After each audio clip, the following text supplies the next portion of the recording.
Welcome, everybody, to the Reelistic Podcast, episode 2. Today, this episode is brought to you by the dynamic duo, the One Take Wonders. It's me, Nathan Hale, and... Michael Falk. I don't know if we want to be known as the One Take Wonders. I know. I mean, we'll go with it, but... This is actually our fourth take. No, it's not really. Anyway, cue the intro.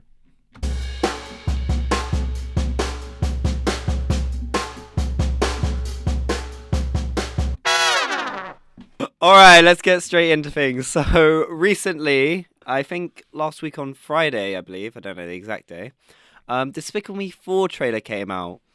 Yeah. And we've both watched it. First of all, Nathan, thoughts? I think it was alright. I think we should give it another quick watch through and then we'll sort of say what we think about it. But my first impressions were okay. My immediate reaction is... I already said this a few weeks ago about the Kung Fu Panda 4 trailer. I personally don't think Kung Fu Panda 4 is necessary. I don't think Despicable Me 4 is necessary. But the trailer looked fun. I think we should give it another watch through. But what were your first thoughts? First thoughts, after we see the trailer, I will say my main issue with it. Okay. I do like the fact that it's coming out, to be fair, because, you know what, I've missed seeing Gru and his family. And thought Despicable Me 3 was kind of a disappointment and didn't really want to end the series there, but I'll get into more detail later. Fair enough. What we're going to do is we're going to give the trailer a quick watch. We will cut to once we've watched it over again, and then we'll give our thoughts. See you in a minute. Okay, so me and Michael have just finished rewatching the trailer for the second or third time. I don't know how many times you personally watched it, Michael. I watched it like a few times. Yeah. So we've just watched it again. We both have our thoughts. We've just very briefly discussed it. So my initial thoughts are I actually find the trailer fun, but also confusing, disappointing. Misleading. I think because I still know nothing about the story. Is it literally just them running away from this villain that you mentioned to me before this? Like, we absolutely know nothing about. So the main thing that's been established here so far is just the first minute pretty much just sets up. Gru now has a baby, Biological baby. Gru Junior. Grunia, as Michael put it while we were watching the trailer. Yes, Gru now has Grunia. When I first saw the baby, first thing I immediately thought of was Boss Baby, where it seems like where it's like the baby's really nice to half the family and not nice to the rest. Like the baby fucking hates Gru, but then he loves the rest of the family and that kind of thing. Reminded me of like Tim and Boss Baby. Anyway, is that his name, Tim? Yeah, Tim.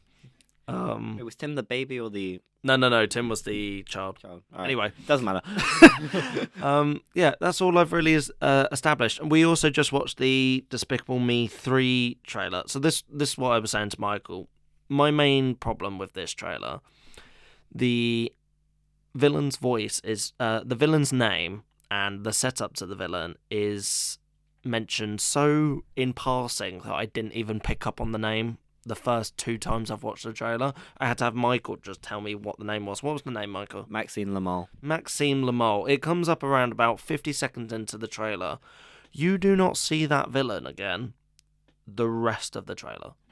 Genuinely. Well, yeah. You see an old lady fighting Gru. You see someone chasing the kids in the shopping mall.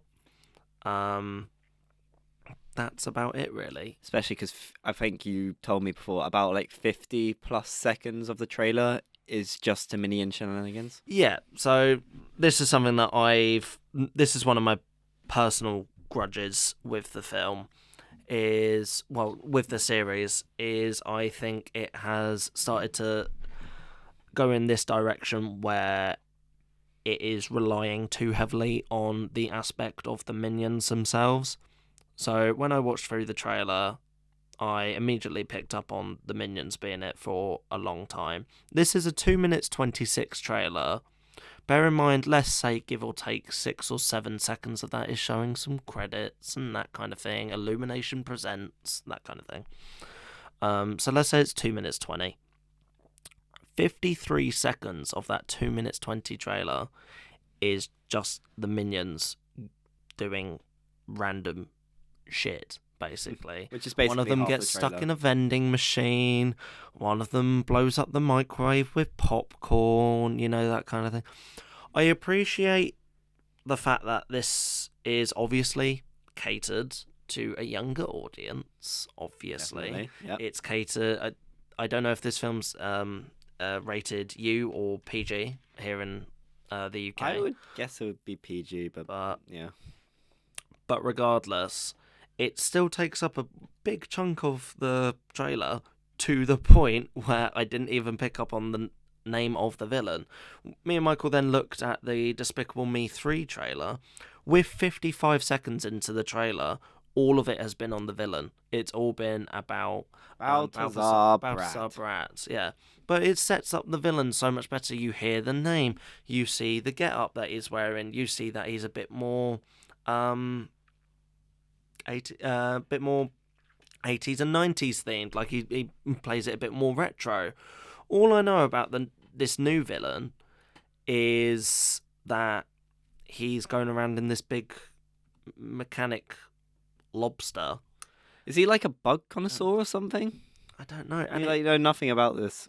I'm also just confused by the setup, because his one line of dialogue is like, I'm coming for my revenge, Gru. Yeah, and we I'm haven't coming seen for this my person revenge. before. What revenge? There's no setup there. Though it will be explained in the film, if not the second trailer. But even then, in the Despicable Me 3 trailer, you hear Balthazar Brat mention Gru a few times, but then also what's his name? Ramsbottom? I am the lead director, Silas Ramsbottom. Yeah, Silas Ramsbottom. He sets up that Gru's been going after Balthazar Brat for a while. That's not even established here in this trailer. Like there's a lot that just leads on here. It's just muddled. I know you should have a balance of a trailer giving you. A trailer should also just be a bit of a tease of what's to come. It's supposed to pique your interest. It's supposed to not show too much of the story. And some trailers do. Some trailers, I feel like I watch a trailer and then I know the movie inside out. This has gone in the other direction, where I don't actually feel anything. You know anything? Yeah, I don't feel like I know anything. I didn't even pick up on the villain's name. All I've picked up on is, as you say, Grunier. That's it. I think I want to start everyone calling him Grunier now, for like the culture. But yeah, another thing is, I think no one's picked up on. I've only picked up on because I saw it in a random Instagram post. Maxine the Mole's actually played by Will Ferrell. That's a massive actor. There's a big actor, and I wouldn't have even thought it. And there's no. I think he is. I've seen it. I've seen it a couple of times. I checked it online. They definitely said it was Will Ferrell from wherever I went. But that's cool. I can't see it in his accent. Everyone's saying he's like Mugatu from Zoolander. Oh right, yeah. I think he plays like. Is he like a French character there? I don't know. I don't know. I don't know what Mugatu is, but yeah.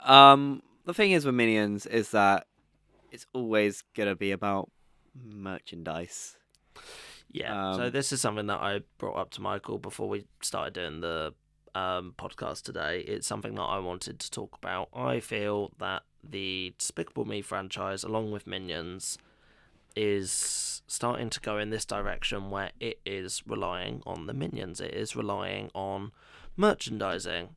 I did a bit of research. There's a term called toyetic. Toyetic refers to the term of... I'm just reading off the Wikipedia here, I'm going to be honest, but... Wikipedia can be added by anyone, so I don't know if it's that reliable. It refers to the sustainability of a media property, such as a cartoon or a movie, so the Despicable Me franchise. They rely on being sustainable through merchandising tie-in lines of licensed toys, games, and novelties. Immediately, what does Despicable Me have there? They have the Minions.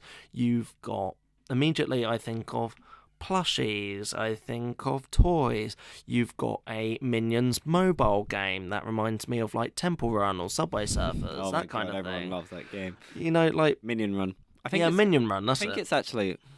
I think that game actually you can't play anymore because they've haven't updated it enough. I don't know. I don't know if that's actually true. I don't know. But yeah. At the end of the day, it is a business. It is a business. Of course, it's a business model. Businesses have to make money to survive and make a life for themselves. Like, yeah, they do have a lot of people to pay, but the thing you can argue is it less based on story and more based on like, yeah, if we just write a movie, we'll make the toy sales. Absolutely. Not all films rely on that kind of thing. Obviously, I'm now thinking more of adult films, but think of like some action movies. They don't rely on toy sales because those films aren't catered to children in the first place. They do rely just on stuff like the domestic box office and DVD sales and that, and streaming deals and that kind of thing. But still, they don't rely on other outlets. They do just rely on that one main source of media. I mean, they have to make a movie to sell it. Yeah. Whereas you then have things like Despicable Me. I'm looking at images here. You've got stuff like Power Rangers. Think of Star Wars. Those kind of things. Sometimes I think you've got stuff added in there that is added just for the sake of making money. I did some research into this term of toyetic, and it brought up one of the cases that I saw was the case of George Lucas. Before the prequels came out, George Lucas owned 100% of the rights to all merchandising of Star Wars. The only ones who he had to share the profits with were 20th Century Fox. He had to share the movie. He had to share money from the movie with 20th Century Fox. When it came to toy sales and any other kind of merchandise before the prequels, before doing a deal with Disney and that kind of thing, he owned 100% of the rights. One thing that someone has picked up on is how much does he own now? Yeah, there's this theory that goes around that the Ewoks that were introduced in Return of the Jedi, they were introduced solely to sell I did hear about this. plushies, to sell toys, teddies. It's the same as the Minions. It's always the small characters as well, isn't it? I mean, do you remember BB-8? Yes. So popular as a remote control car, and plushie and everything. And yes, he is a cute robot. I think they tried that again in episode 9 with that little green robot. Yeah. And did you even remember that existed? Not until you just mentioned it, no. Exactly. They tried so hard to saying oh, we're releasing a Star Wars movie. But what happens if we can not only make more sales on BB-8, let's make a new robot that everyone obsessed with? Well, again, I think it's just the droids in Star Wars. Think of even you've got the games. You've also got games. You've got Jedi Fallen Order. They introduced the little robot in that, BD-1. Oh my God, BD-1, thank you. You've then got Lego. You've got other toys, like little robot toys. You've maybe even got some plushies, that kind of thing.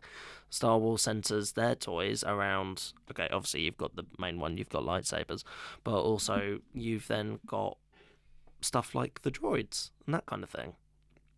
And it's exactly the same principle. Roger. It's exactly the same principle here with Despicable Me. I mean, Despicable Me, when I loved the first movie. I think, how old was I when it came out? Oh, God. Do you remember the year it Despicable Me came out in 2010? 2010. It came out October 15th, 2010. It came out October 15th, 2020. So I was... I was 6. I was 2 weeks off of turning 7. I was 6. Yeah. And yeah, I remember going to the cinema with my friends, loving the movie, and not really thinking about the Minions were an integral part of that story. It was all about Gru becoming this villain who doesn't give a shit about anything, doesn't care about a thing, and then it's a heartwarming story where when he just wants to use these 3 girls for a heist, and that's all it is. And then he slowly becomes their dad and that kind of thing. And then he he actually becomes saves a them. caring dad. That's saves an their life. actual. That's an actual like endearing story that you can get behind, and it was quite nice. But then you've got Despicable Me 2, which I still immediately think was a I really good think, movie, which is a actually. very good movie, but I think immediately you can see from Despicable Me 2 the fact that one of the main plot lines was around the my God, I minions forgot being about turned into the bad guys, Make a being new turned type of minion to purple. buy. Yeah. That, to me personally, is evidence that Illumination immediately picked up on, we've got a product here within our brand that we can make the most of. Because then you haven't just got the yellow ones, you've now got the purple ones, and immediately The minion with its head stuck inside a jam jar. there you go. Even just little things like that. That's immediately something that you can profit off of. That you can make money off of that. Even just little gimmicks. I guarantee you, from this trailer, you see there's a minion stuck in a vending machine. I guarantee you, I'm willing to put money on the fact that within a month of Despicable Me 4 coming out, you will find some kind of toy of a Jelly minion minion. stuck in a vending machine. Stuck in a vending machine. I think that's a bit far. No, absolutely not. Should we put a $5 on it? Okay, fine, we'll do that. Yeah. We are shaking hands as we speak. Put a $5 on it, or it'll probably just be a drink at the end of the day. Go to a student bar, go to Dylan's. Top place at Bournemouth BU. But back to the actual trailer. I still find it completely ridiculous that Agnes, Edith, and Margot Are still the same are age. still the same age. And it's like, so did they get married, go on like 100 and, I think they said like go on like 200 plus dates. So that's probably about like a year or two, maybe 2 years of dating. Because I actually remember, I can't believe I remember like that. No, I know what you're talking about. That was And at the end of then they Despicable also Me 2. had a baby, and a baby takes takes 9 9 months. and they're still the same age. And I heard rumors that the girls were growing up before the movie, and I was like, you know what, I'm excited about this. They're developing the story, like maybe. Yeah. You said this Margot to me is before listening. the trailer came out. I think this is one of your major disappointments, isn't it? It's like, expand the world, expand the story if you're going to make a sequel. And I think one of the main problems is they didn't age them up for the other films, so they didn't think it was necessary for this one. Yeah. But they've gone through so much, and I'm supposed to think, right, this is only between a short 2-year time period. I mean, it would have been a great opportunity to do it as well, because they've now got their own younger child, so you can now show the quote-unquote original children having also grown up alongside now having this new little baby brother and that kind of thing. That would have been a nice dynamic. You could have seen Margot starting to go through her teenage years, that kind of thing. You could have focused more on the family again, there's so instead many- of just, once again, the minions, or a villain who we've seen 5 seconds of. I mean, there are other villains in the I trailers. am really interested to see Maxine Lamar properly in action. I think the Super Bowl happening in 10 days may announce some more, but now thinking that we just got a trailer, I actually think, because I remember the day of the trailer coming out, I remember seeing a leak and something say like trailer available now. I actually think this trailer was leaked and they released it 10 days or like 2 weeks early. Oh, like a GTA GTA, 6 yeah. scenario. I mean, I could be wrong. I think they may have just literally about, but it's like, it's not a coincidence that I see a leak, and like first footage of Despicable Me 4 out, and like literally that night they released the trailer. Yeah, no, it was definitely starting to circulate, and like you said, that's probably why it came out. That's when enough. it did. But it's just Sorry. the more and more the minions were introduced. I'm looking at IMDb now. These films have slowly lost their ratings. You've got Despicable Me, that was at 7.6. Number 2, 7.3. Number 3, 6.2. And then also, you think of like the time gap between the films. Between 1 and 2, there was a 3-year gap. Between 1 and 2, there was a 3-year gap. Mm-hmm. Between 2 and 3, there was a 4-year gap. between 3 and 4, there has now been a 7-year gap. Okay, obviously you've got things that have happened within the world. You've had COVID, which also pushed back a lot of projects. You've then also had SAG-AFTRA, that kind of thing. And you've had 2 Minions films. Exactly, but in between that, you've also had 2 Minions films, 2 films just dedicated to the Minions. Minions 1, I could get behind because it was a prequel. It was a prequel to Despicable Me. It was supposed to serve as this thing that brought the Minions to Gru in the first place. That I can kind of get behind. It wasn't my favourite movie in the franchise, but I could get behind it. It was quite funny. I got it. The Rise of Gru, I just don't think was necessary. I'm now looking at it. You actually haven't seen The Rise of Gru, haven't you? I haven't, but that's because from watching the trailer, it didn't really speak out to me. Neither does Despicable Me 4, to be honest, but I'll probably still go watch it. I think I am going to discuss this further. It's expanding Gru's story. I that's what I haven't given it credit for.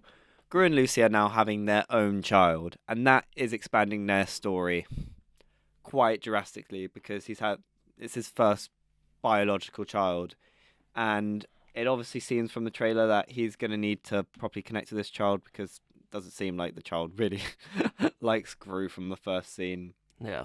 But now actually looking at these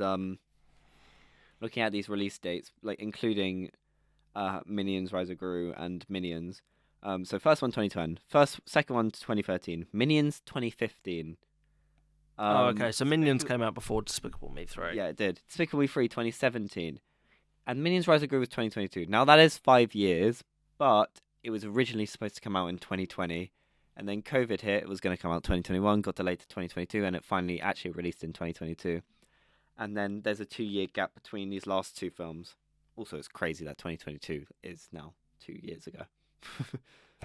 Yeah, that's mad. I still just don't think it was necessary, though. It's not. It's definitely not. But it's like what I was saying about Kung Fu Panda.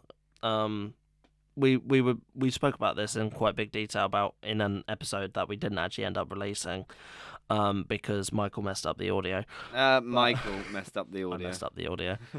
But I was saying to Michael and Luca at the time, I think that Kung Fu Panda 3 ended on a really good place, and it wasn't necessary to continue with it. I think it'll be a good film, but I don't think it's necessary, and I think it's exactly the same here with Despicable Me 4. I personally just see it as a bit of a money grab. Maybe I'm just being a cynic, but people had a massive theory about Kung Fu Panda 4 that I'm going to quickly mention. I don't think it's going to come true because it's just not. So we know Tai Lung's in Kung Fu Panda 4, right? Yeah. Whether he's as being used properly throughout the film or if he's just a throwaway just to show how powerful the chameleon is. I hope not. That'd be a real waste. People are wanting, because I doubt this is going to be true because it's probably going to be the Aquafina fox. People are theorizing that Tai Lung is going to try to take down the chameleon with Po, even though we haven't seen Tai Lung that much in the trailer. I know it's probably false. I doubt it. In the trailer, and then he is going to redeem himself and finally become the Dragon Warrior. Now, I don't think that's true. Not a chance. At all, because it's more one, we haven't seen them together in the trailer. I think it's I really hope he's not a throwaway, but yeah. Sorry, I hope Tai Lung is not a throwaway. Yeah. Because he is actually on the poster, and I don't know why you would put him on the poster except to drag in people from before. Yeah, so that's another thing that I think could be happening. Like you say, the chameleon, cool concept, but using her just as a tool to bring back old fans, to bring back the old villains so that people were brought in again. I hope that's not the case. I hope it's done. To be fair, it's not like correctly. It's not like she's just using our favourite villains and heroes as well, because she does go as Po at the end of that trailer. She also turns into a rhino. She turns into other stuff. And I mean, I don't know if it's literally for 2 seconds, but we've basically been confirmed that Shen and Kai are returning for this film.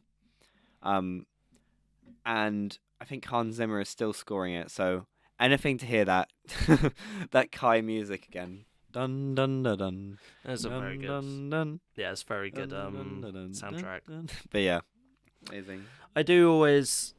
I'm always quite not fearful, but I'm always quite worried about when characters from older movies or older franchises are brought in. Think of like Spider-Man No Way Home. Yeah. When people were talking about the possibility of Andrew Garfield and Tobey Maguire being able to come back in, I was obviously very excited, but I was also quite... What's the word I'm looking for here? Skeptical. Yes. I was also quite skeptical of, would it actually still be a good story, or is it purely just to bring in old fans? And I think that was done very, very well. I think they actually served a good purpose within that film. It wasn't just to get that big moment where everyone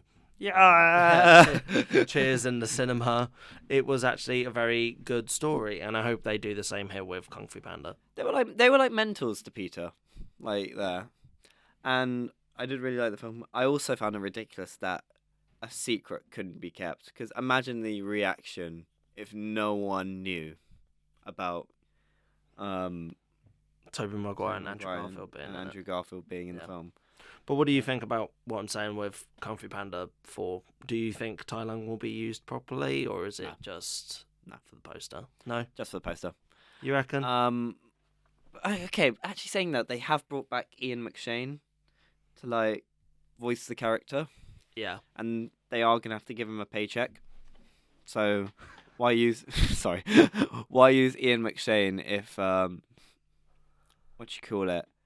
if you're not gonna if you're only gonna use him for like 5 if you're gonna use him film? properly, essentially.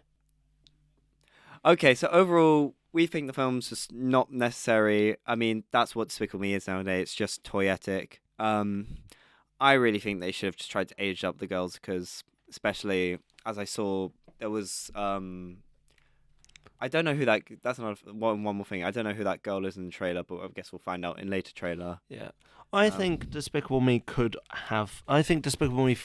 could have been a better movie. I mean, obviously we haven't seen it yet. A better movie. Yeah, I can't say I think it should have been a better movie. I think I would have been more excited for it had we have seen more family development other than the baby and the development of a villain. To be fair, I am really excited to see this villain, because it's a villain played by Will Ferrell.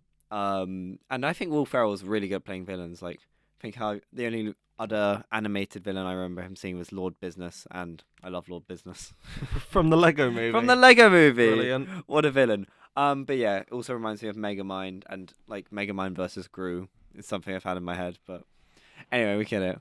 But anyway, thank you for listening. Thank you very much for listening. Next week, you will find myself, Luca, and Zoe doing the Barbie Hunger Games Women in Power, Femininity episodes that we were talking about last week. Make sure not to miss it. Yeah, I've got to make sure that they're in. I meant make sure the listeners don't miss it, not them. Yeah, well, I meant Luca and Zoe. Okay. Anyway, thank you very much for listening. Join us next week. You can find this podcast on Spotify and YouTube under Reelistic Podcast. That's REEL, real as in film reel, Reelistic Podcast on Spotify and YouTube. All audio only. Come join us. We'll see you next week. Goodbye. See you. Goodbye.